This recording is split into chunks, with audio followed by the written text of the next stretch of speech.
Hello, Bobcat fans, and welcome to our first edition of the Bobcat Sports Award. And today I'm delighted to be joined by head coach Keith Byrnes from men's soccer. Coach, congratulations. You've been named our Coach of the Week for your 4-0 win against Concord on Sunday. What did you make of your overall performance that day? We were pretty pleased. We thought it was a pretty good team effort. Obviously, we want to always keep a clean, keep the nets clean at home. So getting a red shield is what we kind of call our shutout. So that was a great start.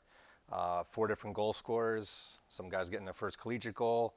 So overall, it was just a good way to kind of start the season, kind of on the back of the disappointment of the last spring season. So yeah, the guys were pretty excited, and I think there was a good vibe amongst the team. And so going back to that spring season, Concord, a team that you narrowly lost to in the spring, what was the difference for you this year where you have a lot of new faces coming into the team, but you also have some key returners, some of which affected the game? What was the difference between that spring game and this game on Sunday? Well, we're a totally different team. I mean, our numbers, we were 16 deep at that time. This time we got 32 kids on the roster. I mean, the spring season was kind of, we almost want to forget about it. But so the talent is a little bit better, the continuity's better, the chemistry's better. So just all around, this team has a different look and feel than what we saw in the spring. We were just kind of piecing things together, it seemed like. But yeah, the returners, there's still a good amount of returners that were a good core to build around. And the new guys have come in and filled some roles, and there's depth, and there's guys pushing each other. And when we sub, there's guys that can pick us up. So it's just, it's a much better feeling than what we had when we walked off the field in the spring. Absolutely, and one of the guys that actually came back in the spring, from the spring, I should say, Alex Grasso, who in the midfield was really brings a lot of energy, and what is one of the key returners, and he scores 10 minutes into the game. One of the issues from the spring was goal scoring and not be able to create enough chances in some games, but 10 minutes into the game, you get the lead, and that's something that any coach would just love to have at the start. Yeah, no, we talked about getting off to a good start. We felt like we could keep possession, and we've been working hard at just controlling the ball in the attacking third and making the most of opportunities. Yeah, it didn't take many shots to get the first goal, which was great. A lot of times you get a lot of shots, and you're just missing or putting it right at the keeper. And Grasso's super dynamic. He's all over the pitch. We're just always working on a little bit of control with his touches sometimes because he's always running so fast. But that energy kind of extends to everyone else, and you feed off of that. And then obviously when you get a goal, the key is can you get more and try to put the game away. And I thought the guys did a good job of that. And essentially, not put the game away, but gave yourself some breathing room just 13 minutes later when Malik Shadid scored in the 23rd minute. And Malik's a guy who last year when I watched him play, he really grew throughout the spring season. Obviously got more playing time with injuries happening, and really improved as a player. Have you seen that as well in the preseason and leading up to this game? Yeah, Malik's number one thing really is confidence. When he believes in himself, he's a much better player. So when he's doing the little things right and playing simple and playing within himself, he's very efficient, and he becomes a dangerous player and also makes other players around him better. If he's having good layoffs, being a target player we can play through and then maintain possession, the others around him can be dangerous, and it also allows him to pick up balls and good opportunities, like his goal. It was just, good pressure on defense, being in the right spot, picked up the loose ball, and a good finish. So yeah, his development he's had a pretty good trajectory of going up. So, we hope that continues for him, and he just continues to kind of believe in what he's doing. And one guy that had really impressed me from the offset in the spring was Daniel Juresic, who in that midfield role really is a box-to-box midfielder. He can give you defensive stability. He's very good going forward, was the leading scorer last year out of midfield, and he got a goal 10 minutes into the second half. He's just a guy that you kind of can put on the pitch, and you just know what he's going to give you at all times. Yeah, he's pretty consistent. He's the guy we don't really fear of losing the ball. Every now and then, maybe it's a touch too many.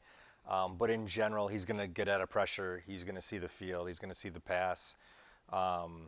Just super composed, doesn't kind of phase him. So when he's out there, you can play through him. And then again, having more players around him now that can move off the ball and put themselves in dangerous positions, the trust is there that he'll find them with passes. And then when they all start to get covered, then it leaves him open for a shot, and he's a good finisher as well. So. Absolutely. And so, that 3-0, you can kind of rest comfortably for the rest of the match, knowing that the result's pretty much in hand. Obviously, you're not going to just rest on your laurels the whole time. You want to push forward and continue to create chances. And towards the end of the game, you get that fourth goal. Gallo Capoletti came on, and a really nice team move to get him his goal and kind of put the cherry on top of the whole result. Yeah, I mean, we subbed quite a bit towards the end, which was good, getting people in on the first collegiate game, and then also to get the goals to put the game away and not kind of hold on for that desperation 2-1 when you kind of take your foot off the gas.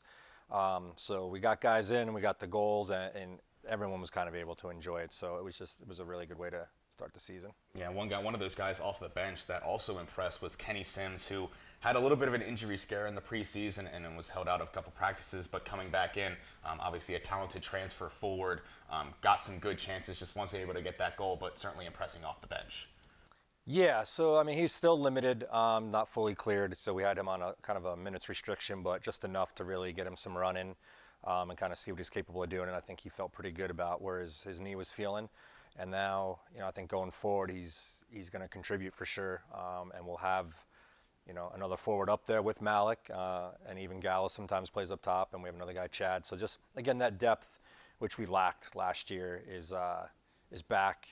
Guys competing, and they can only make each other better when they're all pushing each other. So, yeah, we've got options now, which is nice to have. Yeah, no coach will ever complain about having that many options and giving yourself a selection headache, even though it might, cause some issues in your brain, but you love to have that competition. Yeah, we tell them that all the time. Like, I'll take any type of controversy over talent and depth rather than just be praying my number one guy doesn't go down, because, that's just part of managing the team. But yeah, it's great to have multiple guys that, you're confident in filling those roles if you want to rest somebody or there's an injury or he's got to miss for some other reason. So, yeah, it's definitely looking good right now.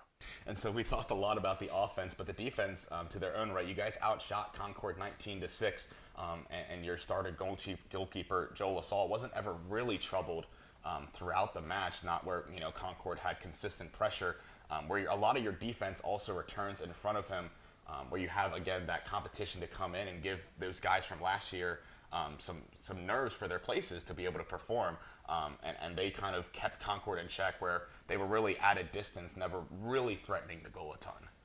Yeah, I mean, the reality is it's probably 3 of the 4 backs played last year plus Joel, so it's only one new guy back there, but there is depth behind them at practice, so there are guys keeping them on their heels, or on their toes, I should say, so they know that hey, I gotta keep performing, or coach might put this other guy in.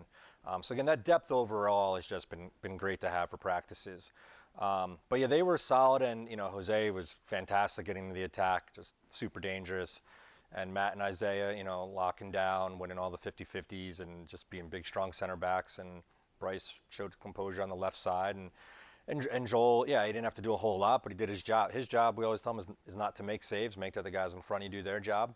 And I thought he did that well. I thought his communication was on point. He was loud and early with his commands. I think he only had, like, I don't know if it was a free kick or one kind of deflected ball where he kind of had to tip one over. But yeah, not too challenged, but I can live with that. All right, well, Coach, I want to thank you for joining us here on the Bobcat Sports Awards of the Week. Again, congratulations on being named Coach of the Week, and just a very, very good performance from Sunday. Well, thanks for having me, and hopefully we'll be back for more of these talks. Absolutely, and the first coming up on Saturday back at home against West Liberty. We'll certainly be wishing you the best of luck there. All right, thank you. All right, well, thank you for tuning in, and stay tuned as well on the Bobcat Sports Network for more of our awards and for our weekly recap every week. Thank you for watching. Welcome back, Bobcat fans, to the Frostburg Sports Awards, and I'm delighted to be joined by Luke Freeman from football, who we've named the Male Athlete of the Week, and Luke was also named the MEC Football Defensive Player of the Week. Luke, thank you for joining us today. Really happy for you to be here. What did you make of your overall performance? How would you rate your play from last Thursday? I thought I played pretty decent. I mean, there's a lot of things that I need to work on and fix just every day and every week, trying to get better. Some of the plays, just right place, right time, and just continuing trying to get better. Absolutely. And so going back a little bit and just kind of getting a little bit of your backstory, you signed with the team in 2018, and you join the roster, a roster that already has Zach Strand and Carl Igwe at your position, who are standout players. They've done this, they've been there. What's it been like to kind of play under them as their understudy and sort of be a backup, but also be able to fill in under those two? I've learned a lot throughout being behind them. They've taught me a lot, and they've been really good leaders. And just being behind them is just, especially when I had to move to a new position. I used to play linebacker in high school. So when I moved to that new position, they helped me learn and just get my technique right, and just learning from them every day and competing with them. It just makes us as a whole group better. They're very good leaders. And so going back to last week in preparation for Kentucky Wesleyan, last year you guys didn't really get a full preseason or a full camp or any of that before playing in the spring. This year you got that opportunity. So what was your preparation like getting ready for that first game to be able to step in and have these performances? It was just took like a lot of film, and then just working hard every day at practice, just trying to work on the craft, and just being able to just every day as a defensive line, as a whole group, just trying to get better, focusing on our weaknesses, and just preparing and watching. The main thing was watching a lot of film, just realizing their technique that they do and stuff that we could do to take advantage of their weaknesses. And so in the middle of the game, Zach goes down with an injury, and you're asked to step up and fill that void. So what's going through your head when you see him on the ground and the trainers have to come out and get him off the field? What's going through your head when Coach points at you and said, "Hey, Luke, you're up next"? I mean, first off, I was just really worried for him, because he's been the leader and he's the guy. So I was just really worried for him at first, with the injury and everything. But then after that, I just had to kind of get my mind right and focus in more on just playing more and getting more reps, and just trying to not get as nervous. Sometimes I get nervous, but I just had to focus in and just kind of take a couple deep breaths and not let that affect me, kind of thing. And so throughout the game, you picked up 6 tackles, had a couple tackles for loss. You got half a sack as well. You forced a fumble. You picked up a fumble. You kind of did everything. And then the big play, you got the interception with Kentucky kind of driving up the field, potentially being able to tie the game. And then you get the interception and run it back to the end zone. What was going through your mind when you pick off the ball and you're running towards the end zone? Well, when I saw it in the air, I was just like, oh my gosh, this is one of the times where I just being in the right place, right time, and just kind of fell into my hands. And then when I started running, I definitely thought I was going to get caught. So I was just trying to run. It was pretty much running for my life, and then just trying to see the end goal. And then when I finally crossed the end zone, I was like, man, this is a lot different. I don't really get these opportunities that much. But certainly was one that you can remember, and then celebrating with your teammates, yeah. And just a huge play in the game. The big impact for that was really great to see. And then so, after the game and this past on Sunday night, we actually got the news. We put out the story that you were going to be the MEC Defensive Player of the Week for that honor. How much did that mean to you? I remember when I wrote the story, I posted it on Twitter, and everyone seemed to be really supportive of you for the work you've put in. I remember a couple of your teammates were having fun. One of them called you Luke Bosa. So what did that mean to you to see that reaction and then get that honor as well? It meant a lot. I was really appreciative of all the support from all my teammates and stuff, and just it felt good because a bunch of us and as teammates, we stayed up here this summer and really worked our butt off, and then just finally getting out there to play and just seeing all the hard work paid off definitely felt good.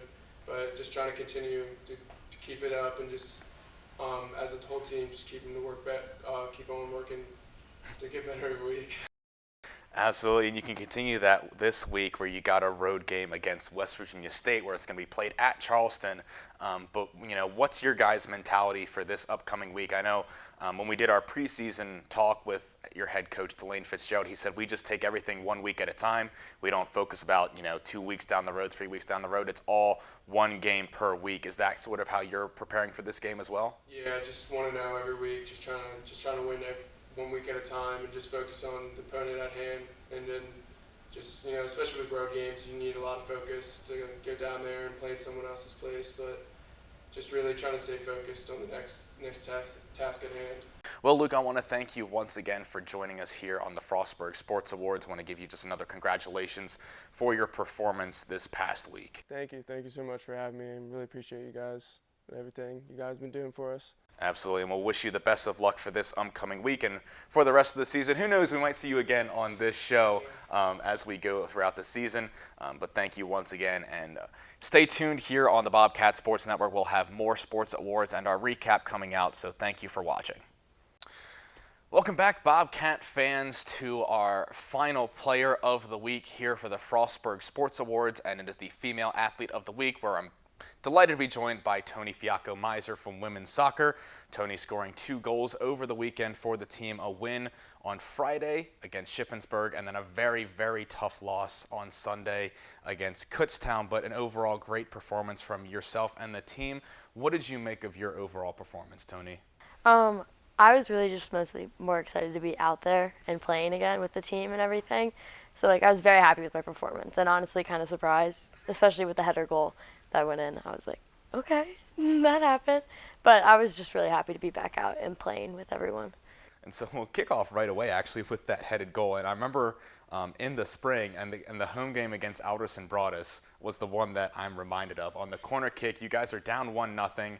We're getting towards the end of the half. We get a corner, and you just pop up out of nowhere at the back post. And I remember I was broadcasting the game, and I was like, that was Toni Fiocco-Mizer, like one of the shortest players on the field, just rising above everyone to get there. Is that sort of a knack that you have where you just know where the ball is, you know how to get it in the goal, where, you know, there's a bunch of taller players than you in the box, but you're the one that seems to get there first? Yeah. Well, I kind of just pride myself on like being able to kind of read where the ball's going when it's in the air, and I can jump pretty high, I guess.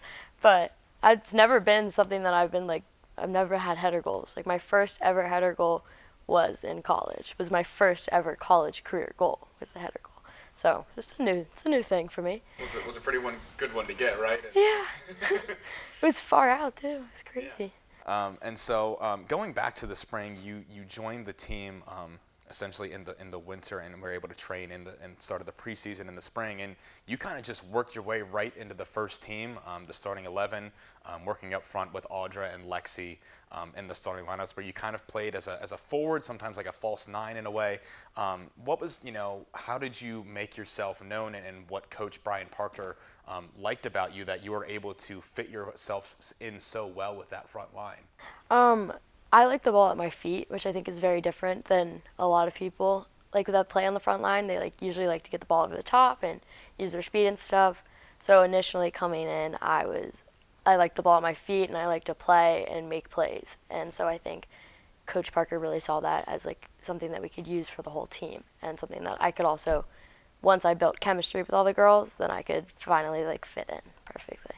When you're, up front, you don't look like a prototypical striker in terms of, what people would imagine, but you're very effective at it in that, you're very good at pressing the ball. You have a ton of energy whenever you're running around the field. And then you have Audra and Lexi, as I said, on either side of you where, they have a bit more speed, or, Audra and her physicality. So, just in terms of those three, and then you have Leela Clark, Caroline, and Hannah all coming in from midfield where, there's a lot of talent all around you, and you're kind of the focal point. So you mentioned the team chemistry. What's it been like to just play with all of those players and forming those relationships around you? It's been great. They're all great people, and I love playing with them because they all love playing too. So it's really fun to play with girls that know how to play and have really high soccer IQs, and also will work with each other to get better. So if we don't have chemistry, or if someone makes a pass that maybe that's not where we were looking, everyone will come together, talk about it, and be like, next time this is what we want to do. So coming in, it's been great. There were no problems on the team. Everyone was very good. Chemistry's great now. It's awesome. And so the first score you scored over the weekend against Shippensburg, it was kind of a prototypical striker finish where, you have your back with the defender right on you, hold the ball up, Caroline makes the run behind you, you play her in, and then she gives you the ball right back, and it was a nice little finish, a little deflection that helped out, certainly, but all strikers need that. But in that Shippensburg game, kind of, I don't want to say a tough game, but a pretty evenly matched game where you both were kind of going back and forth, and that ended up being the goal that kind of killed the game off at 2-0 instead of 1-0. So, playing against Shippensburg, where they have a lot of, big physical players, and obviously, you're a little bit shorter and sometimes petite, not in a bad way at all, but you can hold your own against them. Was that, sort of not a different challenge for you, but playing against those type of players where you have that preparation? Yeah, so I've always been like the smallest girl on the field, or one of the smallest, so I'm very used to getting hit and getting back up. I was a gymnast at one point, so I learned how to roll out of some falls and stuff. But sometimes it's just like you can use their physicality for yourself. Like if you're a little smaller, maybe a little quicker, you make one move and you're past them. And same with Caroline. Like she's so fast and like she can get by those girls that maybe are stronger and will push her off the ball, but if she's faster than them, then it doesn't matter. They can't catch her. And so, obviously you're just now a sophomore and essentially only 6 months within playing college soccer. Going forward for the future, what have you learned from this team where you have some of the senior members like Lexi and Audra and some of the defense like Abby and Mackenzie? What have you kind of learned from them about the college game? Maybe not yourself as a player, but just playing in college soccer, with some of these team members. I feel like they've all kind of taught me that like it's so team oriented. Like the whole team will come together, especially Audra and Abby. They all like just bring everyone together and make sure we all have like the same goals. We are all like trying to achieve the same thing. And that's something that's really different than like high school soccer or club soccer, because it's more like personal gain. Like you're trying to go to college, but we're here and this is what we want to do. Like we want to represent the school. And that's something that they've really shown. And like we always do our cheers. We always say Berg, Frostburg, like proud to be a Bobcat, all of that stuff. So it's good. All right, well, Toni, I want to thank you once again for taking some of your time out of your, I'm sure a busy class schedule to come and talk to us between that and practice. Congratulations again for the week that you've had, Female Athlete of the Week, and we're certainly excited to see where this team goes and continuing the success of the spring. Thank you for having me. So that wraps up our Frostburg Sports Awards for this week, and join us next week where hopefully maybe sometime later this season we'll see Toni again where they play Concord at home on Sunday. But for now, this is Logan Walsh signing off. Thank you for joining us, and thank you for watching.